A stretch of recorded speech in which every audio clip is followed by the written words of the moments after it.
Hi guys! Kamusta kayong lahat? Sana ay nasa mabuti kayong kalagayan habang napapanood nyo ang video dito.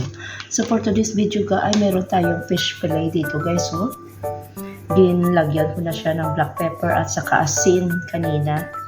So, atin itong lagay natin sa harinaga. Kasi magluluto ako ng may gata. Lagyan natin ito ng gata. So, i-dip natin muna siya sa flour at saka i-prito para hindi madurog or dumikit doon sa ating frying pan. So, ito na siya guys. So,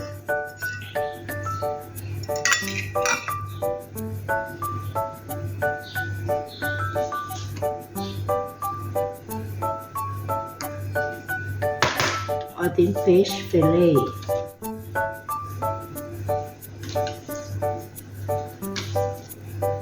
Prituhin natin ito ga. Saka lutuin natin ng masarap. I'm thinking na i-half ko siya siguro.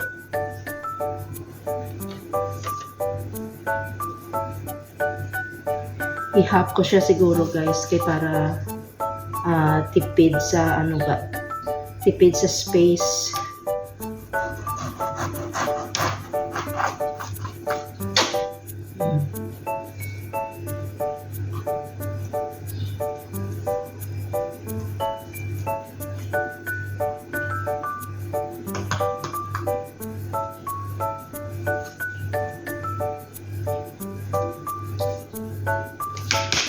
So, dito naman, ito ang ating mga aromatics. Wait, naglagay pa ako ng luya. So, gayatin na natin ang ating sibuyas.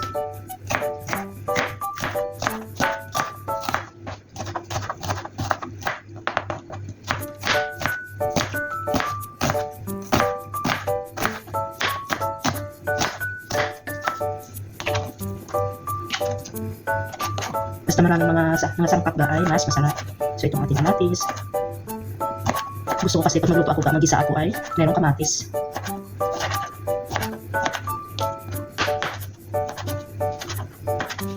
Sarapin natin ang ating simpleng fish fillet.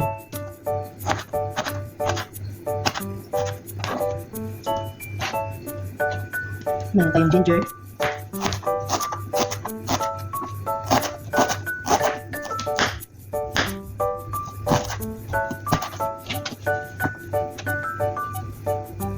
So, meron tayong garlic.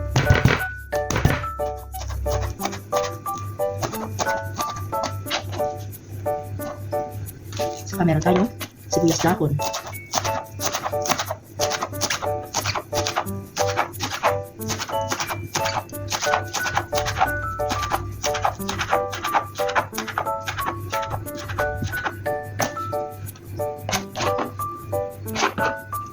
Saka meron tayong sili.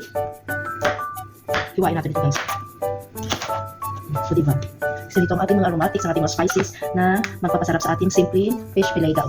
Lagyan natin ang gata, diba? So, ilagay na natin ang ating isda.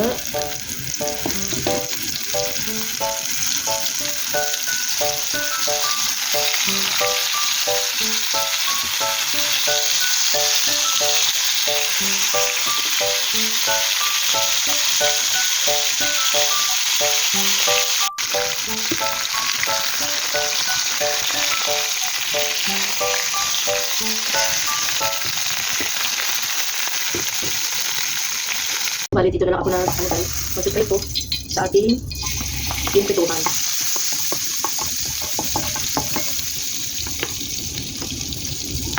Sabay-sabay ko na ito guys para maano sila. Maganda na kanilang mga amoy. Sabay ko na lang ito mag-isa.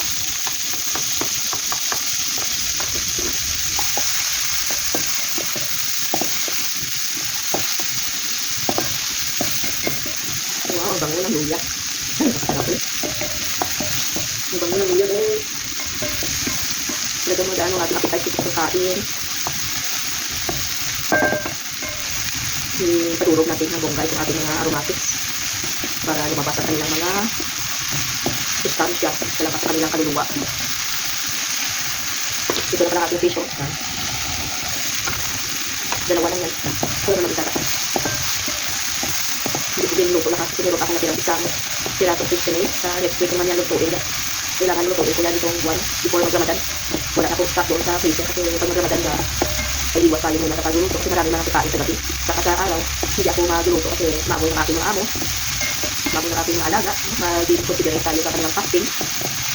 So paano mga natira sa gabi o sa gabi na magluto. Initin na lang yung pagka-bukas. So kakain ako. Iwas muna sa pagluluto para iwas ang amoy na malangkap. Kasi respeto natin yan sa kanila na napapasting.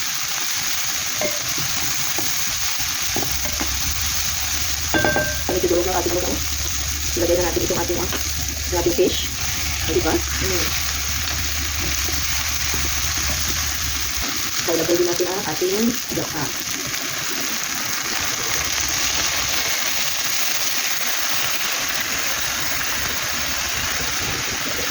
Hindi ko siya ubusin ba?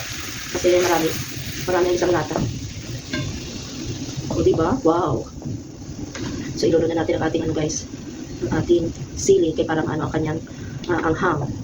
So, timply na natin. Hindi ko na lang ito iubos ko. Magtira pa ako ng kunti para sa susunod ko na lulutuin.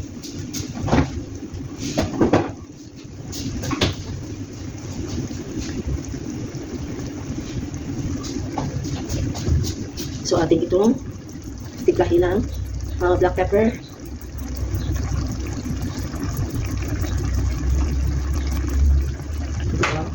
Lagyan natin ng kunti asin. Ay, nagutom na dito yata.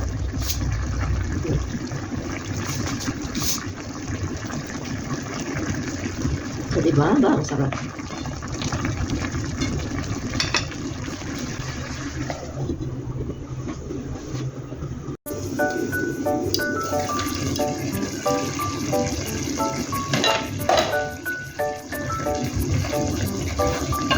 Ay, ang sarap ga. OMG. Ang sarap ng ating fish fillet na may gata. So, tikman natin.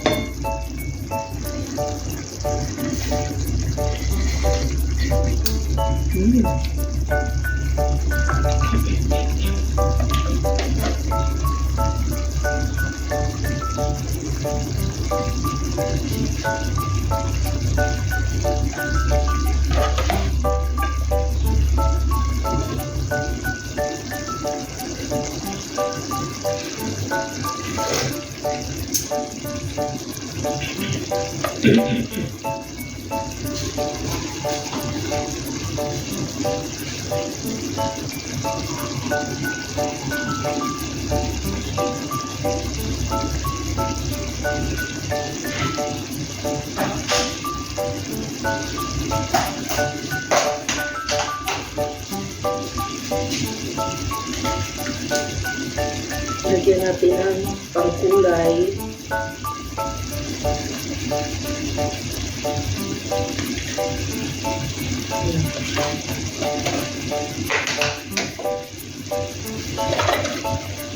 Para may kulay-kulay siya, guys.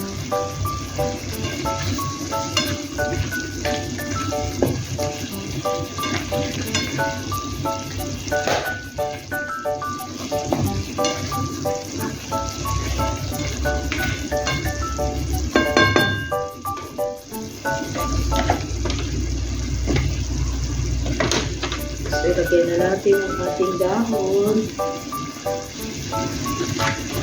At tayo ay ready to eat na.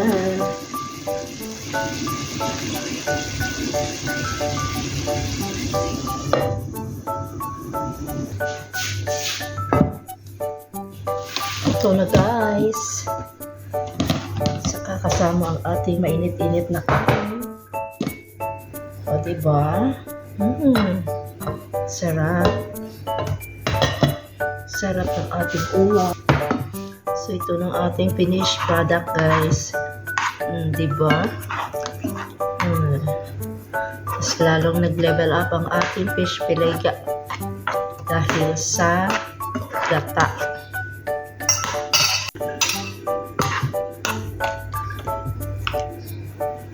So, dito na lang magtatapos ang ating simpleng vlogs for today, guys. Salamat sa panonood at mag-ingat naman palagi. Ingatan ang ating health, no? Dahil health is wealth. So, kakain tayo, guys.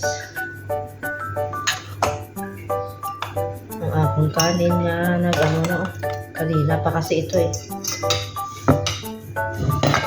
Ito na. Thank you, Lord, sa food. So, salamat sa panonood, guys. And see you again on my next vlog. Ingat. Have a great day and have a great night, everyone. God bless us all. Bye. Could you find a way to let me down slowly? A little sympathy, I hope you can show me. If you wanna go, then love is so